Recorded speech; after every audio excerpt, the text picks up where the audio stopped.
Bonjour, je suis Juliette Côté-Turcotte, puis aujourd'hui, je reçois Lola Farougello, copropriétaire de l'épicerie Muscade sur le plateau Mont-Royal.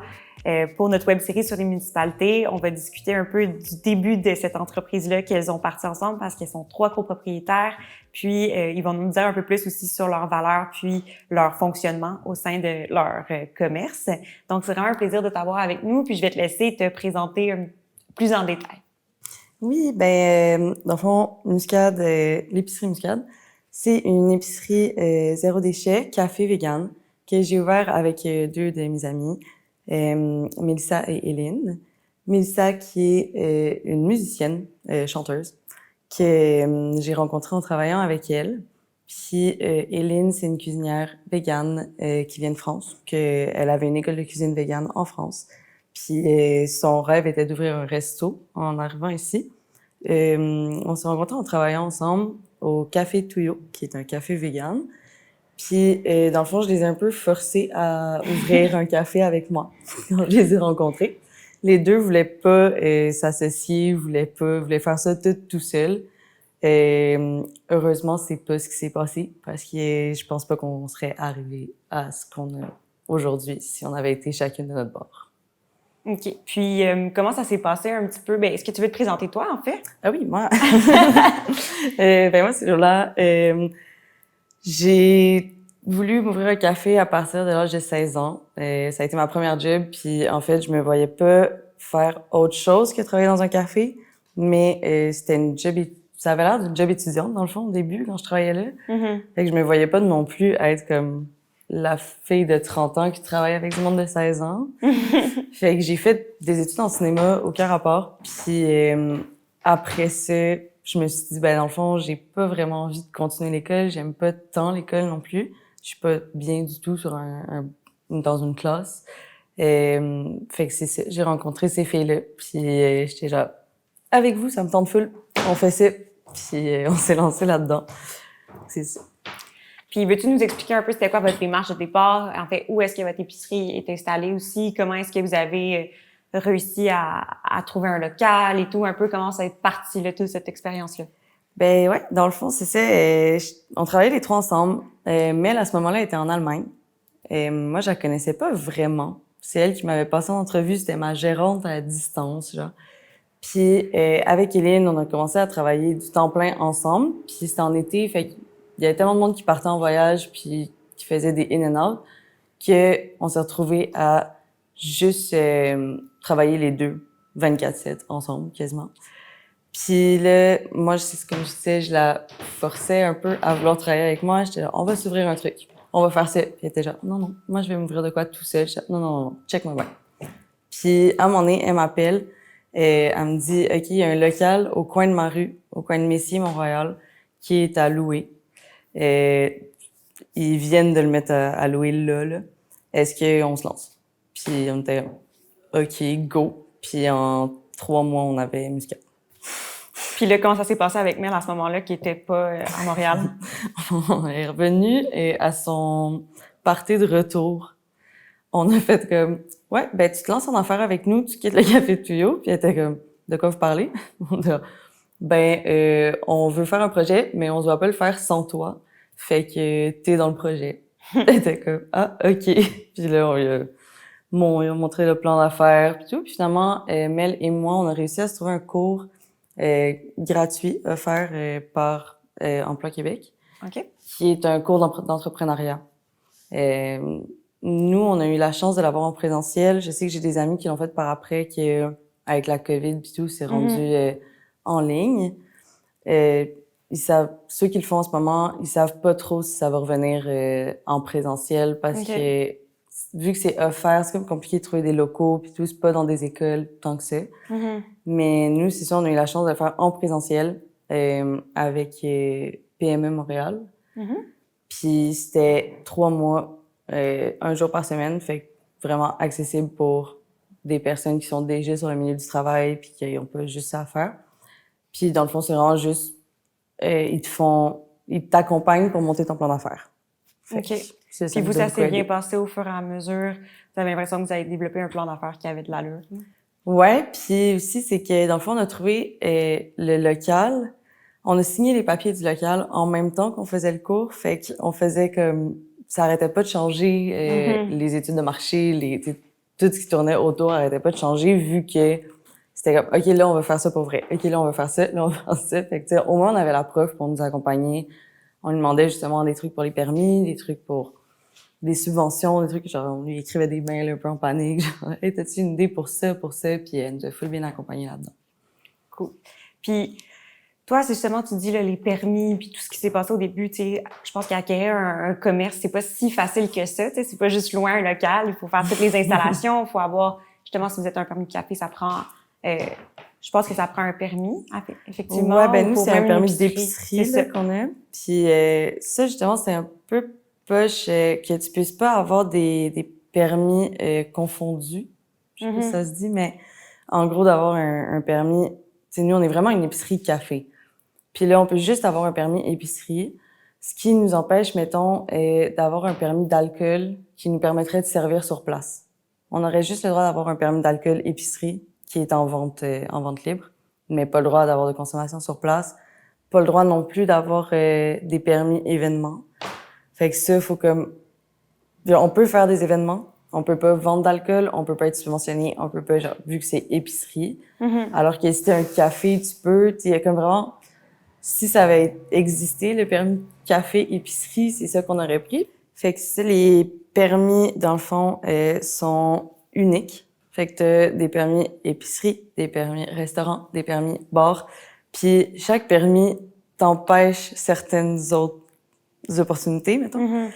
Puis c'est ça. Nous, on a juste un permis épicerie, ce qui nous enlève l'option, mettons, d'avoir une terrasse sur l'avenue, et l'option même d'avoir un banc en avant du commerce.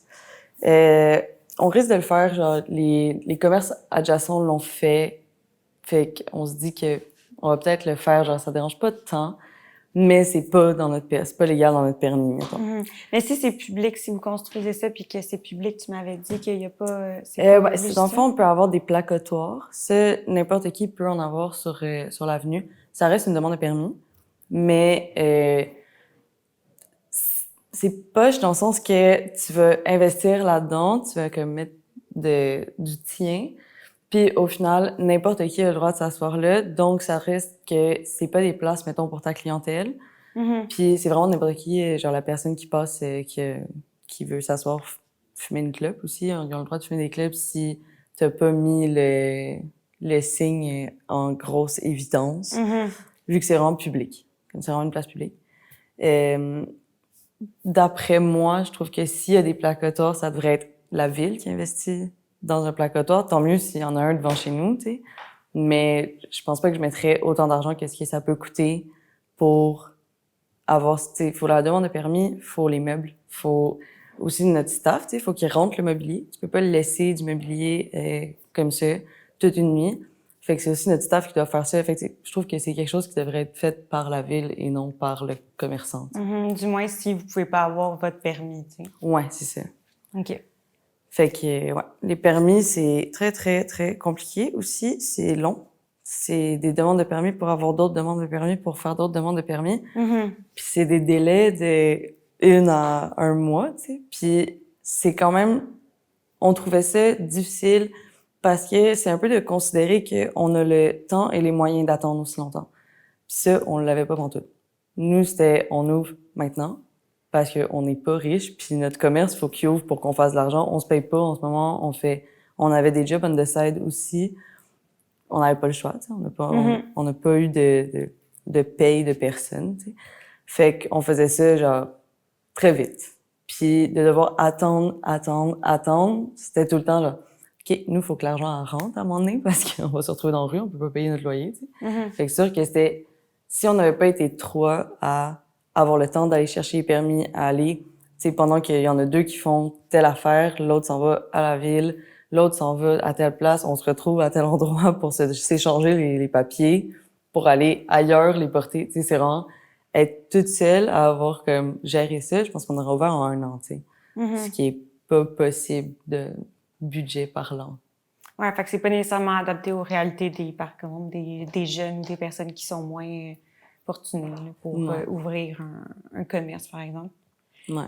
Puis après ça, vos demandes de subvention aussi, comment ça s'est passé? Parce que je pense que justement, ayant pas tant de budget que ça, vous avez dû ouvrir rapidement, mais aussi, il y a toutes les infrastructures à faire, puis à construire, puis il y a plein de choses après à faire, la machine à café, toutes les affaires, tu sais. Fait que comment est-ce que vous avez essayé de gérer ça? Ben, on a eu quand même la chance de notre proprio, vu qu'on a loué un local complètement vide, il y avait pas de plancher, il y avait pas, je veux dire, c'était 4 murs, c'est tout.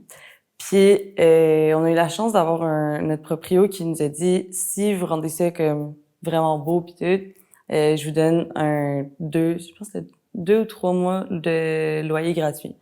Ça arrive quand même beaucoup en commercial, de demander quand t'arrives s'il y a rien, mettons, s'il y a juste un plancher, toi, faut que tu t'embellisses l'endroit, tu sais, s'il y a de la peinture et tout. Ça se fait beaucoup en commercial d'avoir des loyers gratuits pour certaines demandes.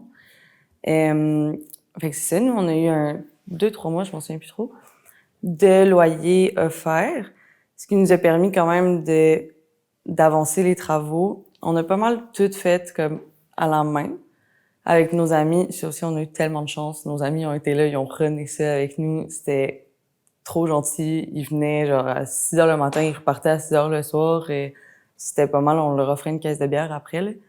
Fait que ça a vraiment été cool. J'avais des amis, Anne-Laure, qui est une designer d'intérieur, elle nous a offert ses services pour très peu en échange de photos pour son portfolio. C'est elle qui a designé comme toute Muscade, puis on n'aurait jamais pu faire ça nous-mêmes, dans le sens qu'on n'a pas ces connaissances-là. Genre, nous, ça aurait été un peu genre, ah, ça, je trouve ça beau, là. Ouais. Elle, c'était comme, faut mettre ça là, parce que la prise est là, puis ça, c'est là, puis le soleil arrive de là. Ce sont pas des choses qu'on savait à ce moment-là, mais on était là, OK, parfait, on t'écoute. Puis c'est ça. Après, c'est les demandes de subventions, c'est pas facile, dans le sens que, encore une fois, c'est énormément de paperasse. Fait que si t'as pas le temps, t'as pas le temps. Puis c'est aussi souvent, c'est des remboursements. Donc, faut que tu gardes toutes tes factures, tous tes pieds. Puis ça veut dire qu'il faut que tu aies quand même l'argent pour dépenser avant de te faire rembourser. Exact. C'est toujours une question de, OK, fait que là, il faut que je paye ça pour me faire rembourser tant de pourcentage de ça, mais comme, premièrement, je vais la perdre dans les travaux, ma facture. J'ai pas la tête à ça. Oui, il y a des gens sûrement qui sont plus organisés, mais premier commerce, genre, je me lance là-dedans. J'ai jamais gardé une facture de toute ma vie. Puis là, à un moment donné, je suis comme, hey, c'est vrai, il y a des demandes de subventions qui sont possibles. Je vais voir sur Internet. Puis, soudainement, faut que j'aille garder toutes mes factures depuis un mois. Puis je suis comme, ah, bon, tant pis, on va regarder une prochaine subvention. Ouais. Fait qu'il y a des trucs qui, c'est pas adapté, je trouve, à des jeunes qui sont peut-être pas, genre, autant connaisseurs de ce qu'ils font. Une première expérience, on pourrait dire. C'est une première expérience. Genre, c'est sûr que si on avait à le refaire, on serait vraiment plus expérimenté, puis sûrement qu'on saurait plus quoi faire, dans quel ordre, puis comment. Mais c'est décourageant. C'est vraiment de te mettre des bâtons dans les roues pour te mettre des bâtons dans les roues, puis t'es comme, OK, je peux juste avancer? Je veux juste ouvrir. Après, on verra d'autres affaires. Ouais. Puis est-ce que tu sens qu'il y a eu, par exemple, un accompagnement de la ville, ou même, tu m'avais dit dans tes cours, vous avez eu comme certaines... vous avez eu une prof qui vous a aidé là, beaucoup? C'est la prof, elle nous a bien aidé, elle était réactive, c'était par email surtout. Puis elle était très réactive et elle nous donnait des bons conseils, vraiment. Dont justement aller voir les demandes, les sources de subventions, aller demander, appeler telle place pour voir si vous pouvez avoir tel argent. Puis, tu sais, ça, c'est grâce à elle qu'on a su beaucoup de choses. Mais ça reste que, tu sais, mettons, quand je suis allée à la ville pour demander un permis de travaux, à ce moment-là, j'ai 22 ans, c'est mon premier commerce, et je sais pas trop ce que je fais. J'arrive là en mode genre, OK, j'ai des plans approximatifs de travaux que je vais faire dans un local pour ouvrir mon café. Le monsieur qui a comme 60 ans, il me regarde de haut, puis il est comme, haha. Je suis comme, oui, quoi? Il est comme, non, mais c'est pas comme ça qu'on fait. Et là, il prend le plan qui est comme, on s'était fait faire, puis tout, et il se met à le barbouiller à fond. Genre, on comprenait plus rien, des notes, des trucs. Je j'étais comme, je sais pas si son intention, c'était de m'aider à ce moment-là. Peut-être. Mais moi, je suis comme revenue, genre, en panique au Muscade, qui était à ce moment-là juste un local. Puis je suis revenue, genre, ben les filles, je sais pas qu'est-ce qu'il fallait faire, mais là, on peut pas l'avoir le permis parce que là, on n'a pas bien fait ça. Puis, tu sais, le monsieur, il m'a pas expliqué, là. Genre, il était pas genre, ah, tu sais, ben oui, mais ça, fallait que tu fasses ça comme ça. C'était genre, ah, non, non, ça. Non, mais ça. Ouais. Puis là, on était comme, j'étais genre, ben, je comprends pas ton écriture. Tu m'as juste dit ça 8 fois. Puis j'ai aucune idée de ce que je dois faire à ce moment-là, tu sais. Mm-hmm.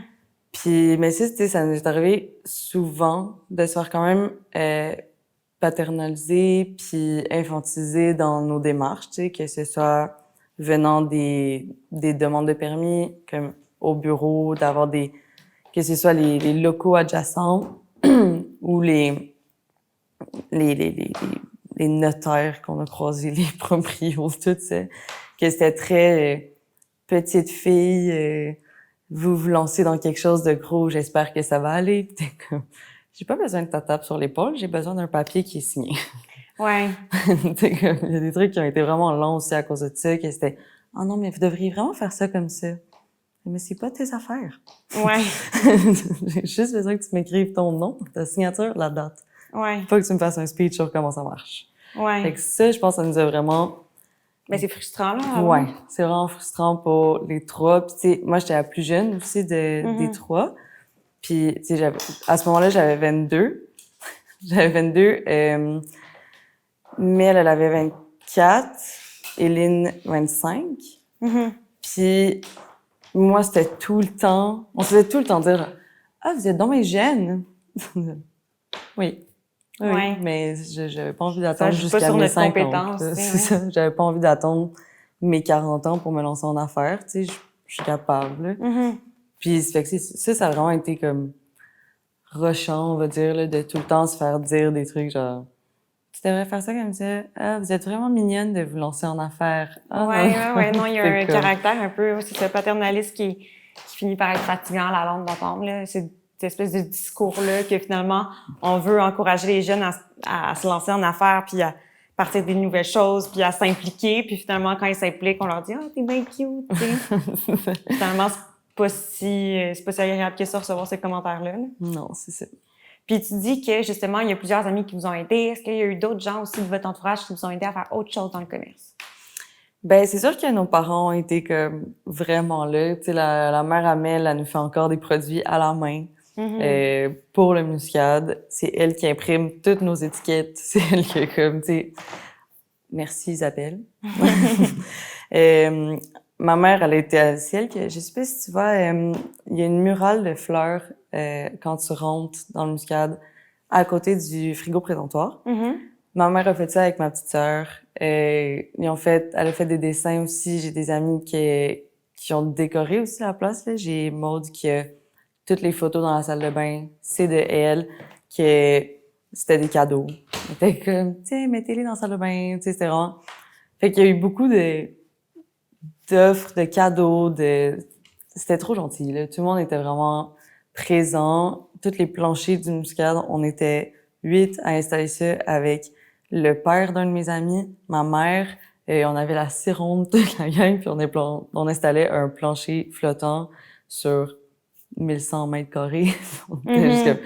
Personne ne savait vraiment comment faire au début, puis finalement, à 8 cerveaux, on s'en est sorti. On a fait ça en comme 2-3 jours, puis des changements de shift aussi. C'est comme, OK, demain, je peux pas être là, toi, tu peux-tu venir? Non.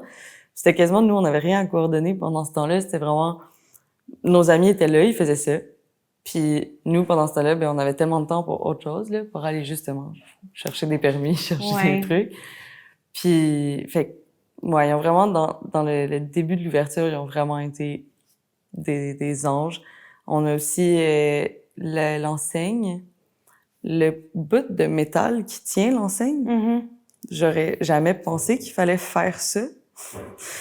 Mais finalement, il faut faire ça sur mesure avec des règles de la ville. Faut que ce soit telle taille, telle hauteur. Faut pas que ça descende plus bas que ça. Faut pas que c'est tout qu'un calcul mental à faire pour avoir exactement le bon bout de métal.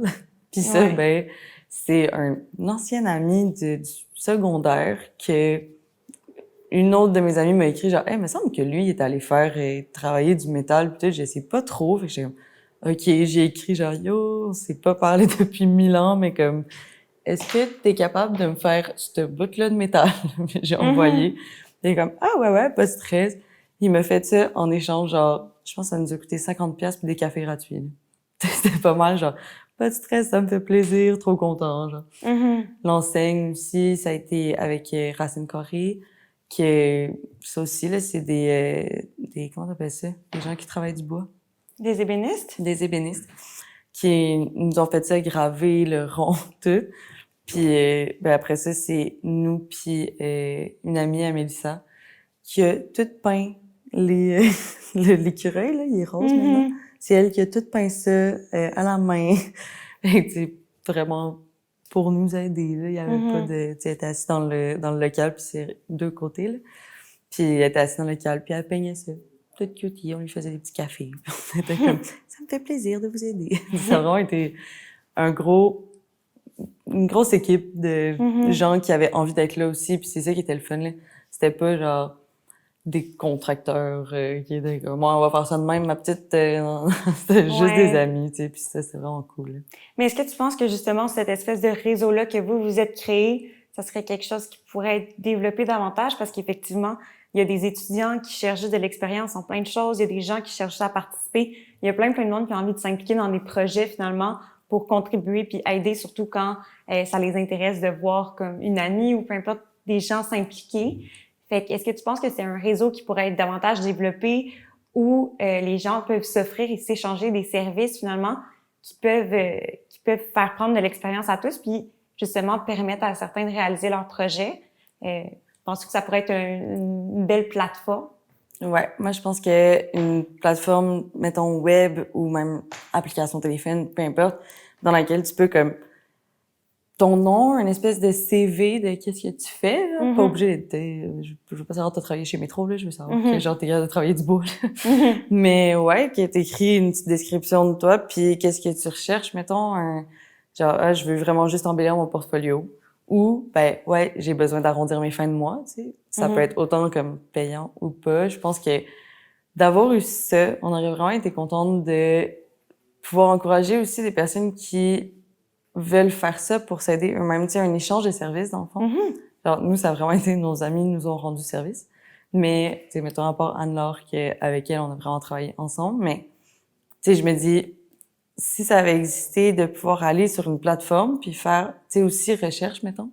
Je cherche tel genre d'aide, puis que des gens se proposent, puis tu sais, tu peux décrire ton projet, parce que j'imagine que pour certains aussi, si, je sais pas, moi, mettons, qui est végane, qui est très centré sur l'environnement, mettons que je me lance en graphisme, puis que je dis, OK, je veux, genre, je me cherche, je sais pas, embellir mon portfolio, puis quelqu'un m'écrit, genre, ah ouais, je suis bouchée, j'ai besoin d'un logo.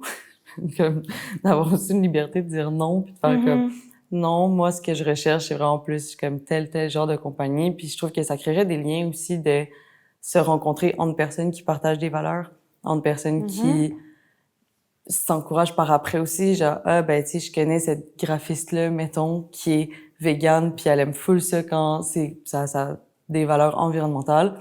Ça propose à tous les mêmes commerces du genre, puis elle, de plus en plus, elle se crée un nom dans quelque chose qui lui ferait plaisir de travailler pour, tu sais. Puis ça crée aussi un réseau de personnes, en fait, qui ont des valeurs communes, qui ont envie de travailler ensemble aussi, puis qui veulent peut-être avancer certains projets aussi ensemble dans l'avenir. Peut-être collaborer aussi, ça permet aussi de faire des contacts là, dans un monde qui est comme quand t'es jeune, c'est un peu plus difficile de réussir à trouver comme les bonnes portes, puis essayer de trouver où est-ce que tu peux commencer, tu sais. Donc ça donne une bonne plateforme de départ, tu sais.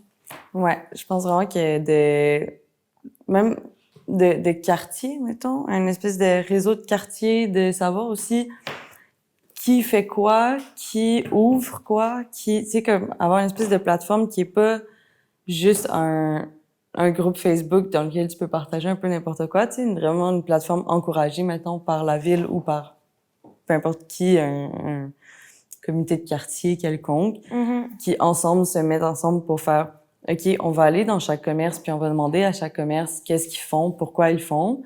Puis après ça, on va faire une publicité citoyenne pour faire, OK, ça, c'est les commerces. Vous, en tant que citoyen, c'est qu'est-ce que vous recherchez, qu'est-ce que vous voulez, est-ce que ça vous intéresse, puis est-ce que vous avez des choses à offrir aussi? Tu sais, on a un client régulier qu'on aime vraiment très beaucoup, qui est, il doit être dans la soixantaine, si je ne m'abuse. Puis on cherchait récemment, là, on cherchait un gérant pour le café, une gérante. Puis il est arrivé au café, il a dit « Ah, j'ai vu votre annonce, tu sais, je travaille, là, j'ai vraiment un travail officiel, mettons, mais j'aime tellement les valeurs que vous véhiculez puis votre entreprise, fait que je vais déposer mon CV. » Puis tu sais, jamais j'aurais pensé comme avoir un CV d'un client de genre une soixantaine d'années qui a déjà un emploi stable puis qui veut juste rendre service, là. C'est vraiment juste comme vous avez besoin d'aide, je suis là, puis voici mon CV. Mais j'imagine que dans une communauté, il y a plein de gens comme ça aussi. On reçoit vraiment beaucoup de demandes par mail de bénévolat, genre. Autre chose, genre, je pense que ça aussi, il faut un permis ou en tout cas une demande à quelqu'un pour employer des bénévoles, que nous, on n'a pas. Mais ça arrive vraiment souvent, là, des gens qui nous écrivent je veux même pas être payé. Je veux juste comme venir travailler pour vous. » Puis on est comme ben, on peut pas vraiment, genre, on aimerait ça avoir une association bénévole, c'est sûr. Mais en ce moment, pas à ce jour, on n'a pas besoin d'une aussi grosse équipe, dans le fond. Mais, tu sais, c'est vraiment des gens qui veulent s'impliquer dans des projets, justement, comme communautaires, dans le sens que je vous apporte quelque chose, vous m'apportez de quoi en échange, puis c'est full important là, d'avoir ce partage-là entre les gens aussi. Là.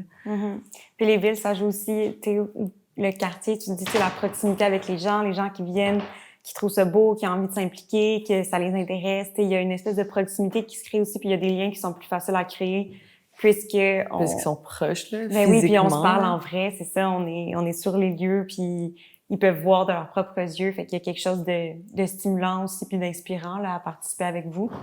Ben tu sais aussi, ça fait 1 an et demi là, qu'on est ouvert. Puis encore, à ce jour, il y a des gens qui viennent nous voir, puis c'est comme, ben voyons, ça fait 10 ans que j'habite au coin de la rue là, puis je vous avais jamais remarqué, puis c'est comme, je suis tellement content que vous soyez installés ici, non. Puis on est comme, mais à quel point, comment on fait pour reach le monde autour? Genre, si t'as habité à 2 rues puis que tu nous avais jamais vus, c'est qu'à un certain point, il y a une certaine problématique de justement ça, de créer un réseau de visibilité entre tout le monde. Tu sais, ça veut dire que ces gens-là, tu sais, ils vont chez Métro qui est juste en face, là. Puis ils ont jamais comme su qu'il y en avait une juste en face. Tu sais, c'est une habitude aussi, je comprends n'importe qui fait ça. Là. Tu regardes pas tout le temps tous les commerces autour de où est-ce que tu vas. Puis, si, je sais pas, là, mettons que dans chaque café, t'avais une autre liste de cafés. De comme... un espèce de réseau aussi entre commerces qui s'encouragent, qui ont des valeurs similaires, qui ont envie de s'encourager. Parce que c'est sûr que l'épicerie Métro est beaucoup plus grosse avec une grosse enseigne, puis c'est les prix, j'imagine aussi, ça leur permet d'acheter en plus grande quantité, qui leur permet aussi de réduire leurs prix. Et fait que c'est sûr que finalement, quand tu es une grosse entreprise, comme à l'habitude dans notre système socio-économique, là, tu as finalement des avantages parce que plus t'es gros, plus tu peux faire de rabais, dans le fond, là. Fait que plus c'est attirant aussi pour les gens. Puis, en parlant de subventions aussi, est-ce que vous, côté environnement, vu que vous respectez certaines normes ou vous agissez de certaines façons, là, vu que vous faites 0 déchet, puis que vous vendez des produits durables sur place, justement, que des amis à vous produisent, ou je pense que vous avez autre chose aussi, là, des serviettes sanitaires réutilisables, puis plein de produits comme ça. Comment est-ce que vous fonctionnez? Est-ce que vous avez le droit à des subventions pour ce genre de choses-là? Si oui, on les connaît pas. Mais à date, pour vrai, on a participé à un concours l'année passée pour gagner des subventions avec comme par rapport à des prix que l'avenue, je pense, offrait. Puis, ben justement, c'est un gros nom, une grosse épicerie grande surface qui a gagné le prix de l'environnement.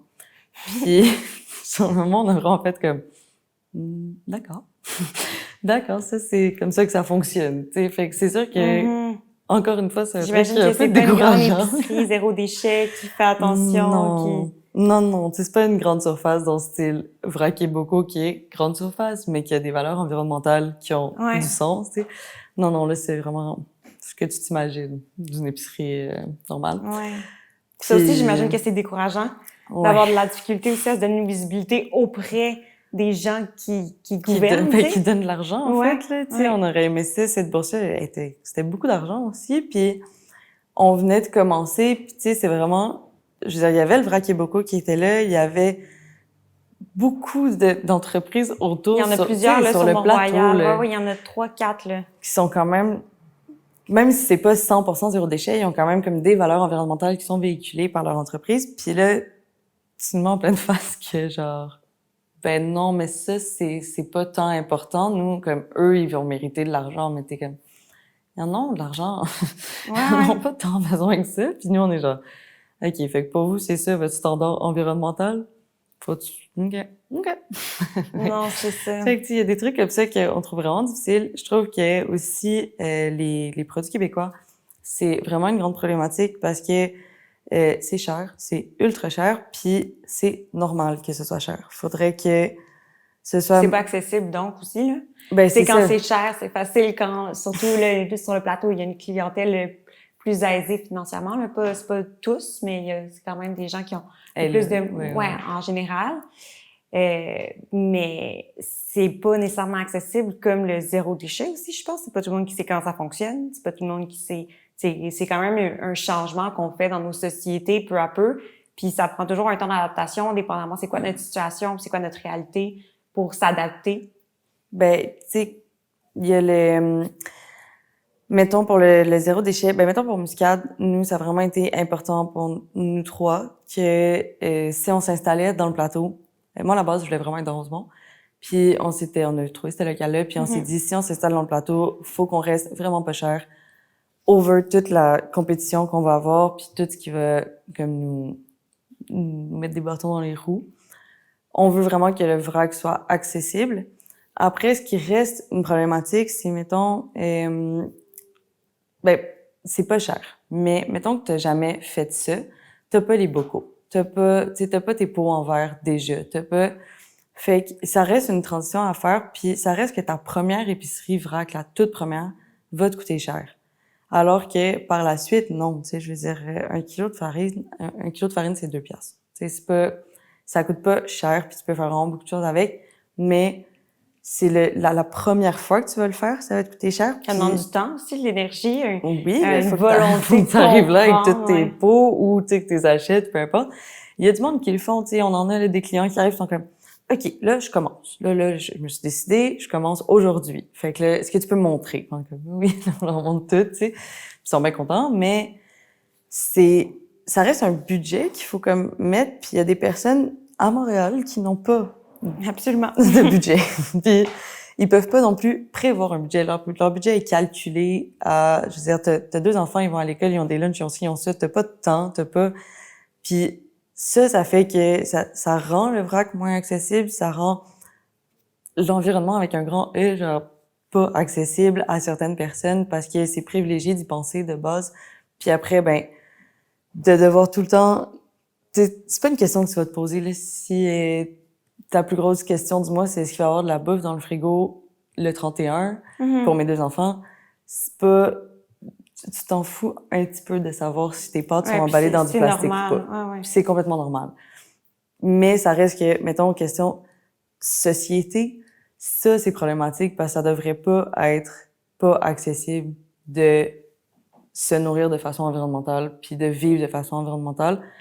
Puis comme je surtout disais, où on est rendu, là, puis avec tout ce qui se passe en ce moment, on réalise que peu à peu, faut se dépêcher. Là. Oui. Vraiment. Quand quelqu'un développe un produit, mettons, on va dire des culottes menstruelles, faut que cette personne-là calcule tout son prix de combien ça va lui coûter. Fait que, dans le fond, mettons... À produire. À produire. Fait que, dans le fond, mettons, avec le tissu, le temps, le fil, tout qui est autour, combien ça va lui coûter. Puis après aussi, combien il veut se faire de marge dessus. Fait que pour ensuite réussir à payer son loyer, mettre de la bouffe sur la table, etc. Fait que nous, dans le fond, mettons que ça lui a coûté 50$ de production. puis qu'elle, elle calcule que sur 50 $, elle veut 20 $. Et c'est ce qu'elle va... Fait qu'elle va le revendre 70 $. Puis nous, quand elle va venir nous le porter, on va lui acheter 70 $. Puis nous, dans le fond, il faut qu'on calcule après ça pour pouvoir payer notre loyer, payer nos employés, tout ce qui est alentour de la vente de son produit, combien nous, on veut faire de marge dessus. Fait que là, dans le fond, au final, le produit a coûté 50 $, mettons, à produire, puis nous, il faut qu'on le revende, mettons, 90. Alors que si on avait je sais pas, subventions quelconques, de l'argent qui tombait du ciel. Pour encourager l'économie locale? Ouais, qui est dans le fond, tout ce qui est fait au Québec sur des petites échelles aussi, parce qu'il y a des produits faits au Québec, mais qu'au final, ça reste fait comme pas de façon environnementale. En entreprise? En entreprise, en gros non, tu sais. Qui vont faire du greenwashing aussi, qu'on appelle. Là, Oui, c'est très présent en ce moment. On en voit beaucoup partout. Puis ça, justement, mettons, une façon peut-être de contrer ça, que ce soit réel, ce que tu achètes, que ce soit réellement quelque chose que tu veux mettre de l'argent dedans, tu sais. Puis peut-être consommer moins, mais choisir ce que tu achètes. Bien choisir, puis de savoir aussi ce que tu achètes, parce que ça aussi, c'est vraiment une grosse problématique. Des fois, t'as l'impression d'acheter de quoi qui fait du sens avec tes valeurs, puis finalement, tu pousses un petit peu plus loin, puis t'es comme, ah, bon, ben, quelqu'un le veut parce que j'ai foiré. Mais ça m'est arrivé avec un maillot de bain que j'ai acheté d'une marque québécoise. Je m'étais dit, cette année, je vais juste avoir un maillot de bain, je vais prendre ça. Puis là, je l'ai payé super cher. Ça m'a coûté 120 $ mon maillot de bain. Puis j'étais comme, OK, ça va me durer pour plusieurs années. C'est une compagnie québécoise. Puis finalement, quand j'ai reçu, c'était écrit Made in un pays en Asie. Puis je me suis dit, bon. J'étais pas mal déçue. Je t'avoue que j'étais sûre que c'était fait au Québec. Puis finalement, la déception. Ouais, il y a un branding qui existe au Québec qui est le penser au Québec. Ça, il y a beaucoup d'endroits. Puis c'est que dans le fond, la marque, la personne qui a eu l'idée habite au Québec. Après, toute la production, tout ce que ça entoure est fait ailleurs, dans souvent des pays d'Asie, justement. Mais finalement, c'était ça aussi. C'était parti par deux Montréalaises, mais en même temps, si ces deux Montréalaises-là, sûrement qu'une fois qu'ils ont regardé combien ça coûtait faire un maillot de bain par quelqu'un au Québec, avec des tissus du Québec, ils ont fait « Haha, on vendra jamais rien. Ça va juste, c'est impossible. Ton maillot à 120$, là, il va t'avoir coûté 400$. » Tu sais, c'est trop cher. Puis justement, je pense à Joëlle de l'Orange Brûlée, qui est une de nos fournisseurs qu'on apprécie beaucoup. C'est vraiment récent qu'elle a parti sa marque. Qu'est-ce qu'elle fait exactement? Elle fait plusieurs choses. Des sacs magiques comme pour les crampes menstruelles ou les mal de dos, des masques en tissu, des lingettes, des serviettes de table, comme beaucoup de choses. Puis dans le fond, tout est fait à la main puis teint avec des teintures végétales. Nous, on adore ça. On l'aime beaucoup. On aime ça l'encourager. Mais évidemment, il y a des gens qui viennent et sont comme, ben là, c'est bien cher pour un sac magique que je peux trouver à 5$ au Jean Coutu. Puis t'es comme, oui, mais elle l'a fait de ses mains. Elle a pris son temps pour le faire. Tout est fait à la main, chez elle. Puis il faut qu'elle soit, tu sais, il faut qu'elle ait de l'argent à quelque part, elle aussi. Ouais, puis finalement, si elle a fait des sous aussi avec ça, elle peut le redépenser en achetant local, puis finalement, il y a un nouveau cercle qui se crée, tu sais, l'économie locale. C'est un nouveau cycle. Oui, c'est ça, c'est un cercle économique qui peut se créer autrement que de comment est-ce qu'on imagine l'économie en ce moment dans notre globalisation puis dans la mondialisation aussi, là. Puis, tu sais, je pense qu'elle, mettons, si elle avait le droit à des subventions ou à de l'argent d'ailleurs, qui ferait comme, qui vu que tu fais tout ça chez vous à la main de façon réellement locale et tout, ben, on te donne tant, puis en échange de cette subvention-là, mettons, ben, tu vends ton produit un peu moins cher pour qu'il soit accessible à plus de gens. Puis, tu sais, une fois que t'as vendu beaucoup à un certain prix, tu peux après te permettre de vendre un peu moins cher tous tes produits au long terme parce que tu as réussi à te faire une base. Tu sais, souvent, c'est que au début de ton entreprise, tu peux pas vendre tes trucs pas chers. Tu as besoin de rentabiliser tout ce dans quoi t'as mis de l'argent au Ça, début. c'est quelque chose que tu comprends aussi. Oui. Tu peux pas juste arriver puis être comme, OK, je viens de dépenser 20 000 $ pour partir mon affaire, je vais tout vendre à 5 $. Donc, peut-être que dans 60 ans, je vais avoir de l'argent. Ouais, non, c'est ça marche pas. Tu peux vraiment pas faire ça. Puis, c'est comme je disais au début, de pouvoir donner au commerce aussi des subventions de, OK, à part ça, de tel nombre de produits locaux que t'as, puis c'est, comme on dit, réellement locaux, on va dire, qu'à partir d'un certain nombre, t'as tant d'argent de subvention où on rembourse tes taxes, ou je sais pas, ta taxe du Québec, tu sais. Mais en ce moment, il y en a remboursée. il y a une mesure là, qui est mise par la Ville de Montréal que si, par exemple, tu achètes une culotte menstruelle ou autre, là, tu peux te faire rembourser une partie après. Je pense que c'est 40%. Mais là, c'est ça que je pense que tu m'expliquais une fois où on s'est vu, là, tu me dis que finalement, c'est super compliqué parce qu'il fallait que tu réussisses à garder ton reçu, l'envoyer par la poste, aller chercher un truc sur Internet. Puis là, finalement, c'est que tout est mis en place. Pour que tu le fasses pas. C'est ça. c'est dans le fond, ma collègue qui a essayé parce qu'elle est justement est dans un quartier qui l'offre, cette subvention-là. Puis elle a acheté chez nous des serviettes réutilisables. Ouais. Puis elle est comme, ah, trop cool, je vais pouvoir me faire rembourser tant de pourcentage et tout. Puis justement, elle s'est mise à regarder puis elle était comme, ben voyons non. C'est complexe. Parce qu'il faut avoir du temps.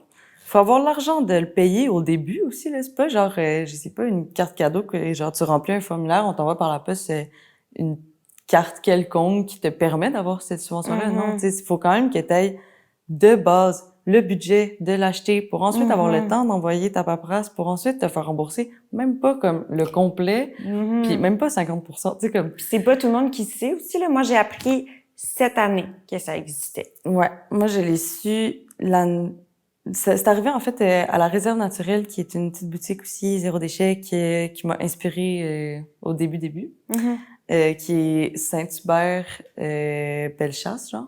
OK. Qui est, je les aime beaucoup. Puis elles avaient ça dans leur magasin. Puis je l'ai vu à un moment donné, puis j'étais comme, ah, trop cool, comment ça marche, puis tout. Puis là, j'ai comme pris les informations, mais je l'ai jamais faite. Genre, c'était comme, allez sur tel site internet, remplissez tel formulaire, faites ci, faites ça, remplissez non. Puis aussi, il faut que tu aies fait ton changement d'adresse parce qu'il faut que ton adresse soit la même que sur des documents officiels. Puis tu sais, t'es comme, il faut que tu prouves que tu habites réellement dans un quartier qui est subventionné. Fait que tu sais, j'étais genre, ben moi, pour vrai, mon adresse est chez mes parents, puis je l'ai pas changé encore. C'est comme, j'aime ça recevoir mon courrier chez mes parents. Je pense pas vraiment changer mon adresse de sitôt pour certains trucs, oui, mais tu sais, tant mieux si tout mon courrier peut se retrouver à la même chose. Mais là, pour avoir cette subvention-là, il faudrait que je fasse mon changement d'adresse. C'est compliqué, là. Ouais, ça a pas l'air si simple. Fait qu'il manque en fait, c'est que l'information est pas accessible à tous. Puis la démarche est vraiment complexe. Fait que finalement, il y a comme trop d'entraves. Puis ça fait en sorte que certaines personnes, admettons, plus aisées financièrement, ou que c'est des choses auxquelles ils sont vraiment attachés, ces valeurs-là, puis tout, puis ils ont le temps aussi de se penser, ben ils vont se dire, je vais le faire, mais je vais acheter, mais je vais pas me faire rembourser, comme je sais que c'est un investissement à long terme. Puis il y a d'autres personnes qui vont juste ne jamais savoir même que ça existe. Mais il y a tellement de personnes aussi qui ont pas la possibilité de faire des investissements à long terme. Ouais. Le zéro déchet, c'est un investissement à long terme. C'est de se dire, OK, là, ça va me coûter cher pour que dans quelques mois, quelques années, j'ai économisé tant d'argent. Mais il y a beaucoup de personnes qui peuvent pas se rendre là dans leur processus. Je veux dire, mettons, je pense moi, j'ai quand même grandi dans une famille aisée du côté maternel, puis c'était pas vraiment une question, tu sais, le budget à la fin de mois. Par contre, de mon côté paternel, ça a toujours été une question de « Ah non, mais on peut pas acheter ça parce que on finira pas le mois. » Puis, il y a beaucoup de personnes à Montréal, au Québec en général, qui vivent cette réalité-là de pas pouvoir investir, de penser à investir. Même, tu sais, c'est comme, ben non, là, je peux pas mettre comme 100 $ soudainement sur quelque chose qui, dans 6 mois, va me rapporter de l'argent parce que ce 100 $-là, j'en ai besoin. Ouais, je l'ai pas là. C'est ça. Puis, fait que je trouve que justement, tu sais, des subventions comme ça peut être cool quand tu te dis, OK, ils vont se faire rembourser, mais ils l'ont pas, cet argent-là, là. Fait que ça leur sert à rien d'être remboursé dans 6 mois parce qu'au final, c'est un peu ça aussi, le zéro déchet, c'est de sentir que tu t'es remboursé à un certain point parce que tu as mis en achetant quelque chose de zéro déchet, de réutilisable, dans le fond, tu vas le réutiliser à un point où est-ce que tu vas avoir économisé au final, tu sais. Mais Puis c'est d'encourager ça aussi parce que c'est un changement qu'on doit faire dans nos vies, il faut s'adapter. Puis c'est pas facile de s'adapter en tant que société et en tant qu'individu. Puis finalement, c'est sûr que il faut trouver un moyen d'encourager ce genre d'initiative-là parce que tout le monde a des vies, tout le monde a un travail, tout le monde a des occupations. Il y en a qui ont des enfants, il y en a qui, tu sais, il y a tellement de choses qui peuvent faire en sorte que c'est difficile encore plus de s'adapter que il faut de changer, là. Ouais, il faut mettre les mesures en place pour encourager les gens à le faire parce que c'est bien beau de blâmer les individus, tu sais, un à un, mais finalement, c'est un problème de société, tu sais. Ben, 100%. Puis il y a vraiment la question d'argent. On vit dans une société qui est basée sur l'argent. On aimerait peut-être que ce soit pas comme ça, mais c'est comme ça. Puis d'encourager les gens en leur disant, regarde, mets tant d'argent, mais ça va être remboursé, tu sais. Puis pas juste 40%, là. Tu sais, on va te rembourser un 60% parce qu'on sait que t'as pas ces moyens-là, mais que pour l'environnement, puis pour les futures générations, puis pour la planète, c'est vraiment une bonne chose à faire. Donc, puis je veux dire, ça coûte pas très cher en général. Puis finalement, peut-être qu'on économise après ça, si on prend soin de l'environnement, peut-être on économise au système de santé. C'est ça, il y a vraiment, il y a une roue qui est facile à voir, puis qui est facile à créer, mais tu sais, je comprends que monsieur au Parlement, au gouvernement, partout, voit peut-être pas plus loin que le bout de son nez, puis voit pas plus loin non plus que la fin de sa propre vie. Mais je veux dire, une fois que lui, il sera plus de cette terre, il y a encore tout un monde qui l'est, puis de toujours se dire comme, ben non, mais on verra ça plus tard, ou ben c'est pas mon problème. C'est pas, tu sais, au final, c'est que tu mets des gens vraiment en danger, là. Comme, c'est très égoïste de se dire, ben non, mais moi, je m'en fous, tu sais. Puis ça, je l'entends même de personnes de mon âge, ou de, tu sais, de comme, ah, mais moi, je vais pas ressentir les effets du réchauffement climatique. Puis je suis comme, non, mais pour vrai, ta sœur qui a présentement 11 ans va le ressentir, tu sais. C'est pas, je te parle pas de quelqu'un qui est pas né, là. Ouais, mais même là, tu sais, puis finalement, c'est que économiquement aussi, il y a un coût. Je pense, il y a un coût environnemental qu'on paye tous et toutes dans notre société, que ce soit économique, social. Puis il y a aussi, tu sais, je pensais tantôt au zéro déchet. Là, finalement, on se dit, OK, si on investit puis on encourage les gens à se faire, ça veut dire qu'il y a beaucoup moins de déchets dans nos poubelles. Ça veut dire qu'on est peut-être plus obligé de ramasser les poubelles à chaque semaine. Ça veut dire que finalement, on économise à ces niveaux-là aussi. Ça fait moins de camions. Moins de pollution tout d'un coup. Tu sais, puis tu sais, les camions aussi, c'est lourd sur les routes. Fait que ça a tendance à endommager nos routes aussi. Tu sais, il y a tellement de choses à penser que finalement, on se dit, si on y pense comme il faut, c'est peut-être c'est peut-être un bon investissement, tu sais, à faire. Parce que justement, avec l'argent de l'État ou de l'argent, tu sais, de différents paliers gouvernementaux, l'investissement est possible. Oh oui. Peut-être pas pour les individus, mais penser à long terme, quand on parle de société, c'est un choix qu'on fait ensemble, c'est quelque chose qui est possible. Ouais. C'est pas ça a peut-être l'air pour certaines personnes, mais c'est vraiment loin d'être une grosse demande, là, de dire comme, est-ce que vous pouvez penser à un peu plus loin? Comme juste un peu, là. Je vous demande pas 100 ans, là. Je vous demande 5-6 ans. Puis moi, il y a un commerçant à côté de chez nous, là, qui fait justement un rabais de 5% quand t'apportes tes pots. Puis c'est super cool, là, qu'il le fasse. Tu sais, moi, j'aime vraiment ça. Je suis contente. J'y vais souvent. Mais, tu sais, 5% reste que, moi, je prends le temps. J'aime ça. J'y vais. Je le trouve gentil. Mais reste que c'est pas beaucoup, là. C'est pas top, là, pour une famille ou justement quelqu'un qui... Ben, tu sais, il y a une famille qui vient au Muscade. C'est une famille, ils ont genre 4 gars ados, là. Tu sais, ça mange, là, dans la vie. Puis, c'est papa, maman qui viennent. Puis eux, ils viennent quand même de loin. Ils ont checké. Dans le fond, il y a un document qui est accessible sur Facebook, je pense, de comparatif des épiceries zéro déchet, bio, etc. à Montréal. OK. Des prix, dans le fond. Puis tu peux voir chaque produit et combien à tel endroit. Fait que pour des personnes qui sont investies dans zéro déchet mais qui n'ont pas un gros budget, c'est super intéressant. Cette famille-là, ils font pas mal, tu sais, ils font toutes les épiceries pour aller vraiment chercher comme mettons, l'endroit où est-ce que la farine est le moins chère pour aller acheter à cet endroit-là. Puis après ça, ils vont changer le magasin pour aller acheter l'endroit où est-ce que, je sais pas, la pinte de lait d'avoine est la moins chère, tu sais. Puis ils vont faire ça comme partout parce qu'ils sont très investis, mais aussi parce que, je veux dire, au nombre d'enfants qu'ils ont, ils veulent acheter en gros, mais ils peuvent pas, ça leur coûterait ben trop cher, là, tu sais. Puis je me dis, eux, là, on devrait leur donner de l'argent comme ça. Juste Ouais. faire comme, prends mon argent. C'est génial ce que tu fais d'aller chercher comme... Ils se tapent toutes les épiceries de la ville là, pour aller acheter comme l'affaire zéro déchet pas loin. Ben pas cher, si allait... va chez Maxi, là, Au Costco. ben on va au Costco, je veux dire, c'est faisable dans des grandes surfaces. Mais eux, ils font pas ça, tu sais. Puis je trouve ça vraiment Inspirant. genre, de leur part, de faire comme, non, c'est vraiment important que ce soit fait. Puis c'est aussi, justement, pour eux, c'est de penser à la génération future, là. Ils voient leur plus jeune va vivre les conséquences tu sais, j'imagine que nous, à notre âge, beaucoup moins. Surtout au Québec, je veux dire, on a de l'eau, on a des températures qui font du sens, tu sais, on va le sentir, là, mais vraiment moins qu'à certains autres endroits. Mais là, on a parlé de plein de choses pendant cet épisode-là, puis je me demande si il y a une solution que tu as en tête qui est assez simple, quelque chose qui devient une alternative que tu auras envie de proposer pour faire soit participer les gens à la vie de quartier, parce que tu me disais que c'est quelque chose que tu trouves beau, puis il y a des clients, puis il y a tellement de choses qui font partie de votre épicerie. En fait, c'est quand même un petit milieu de vie qui se crée.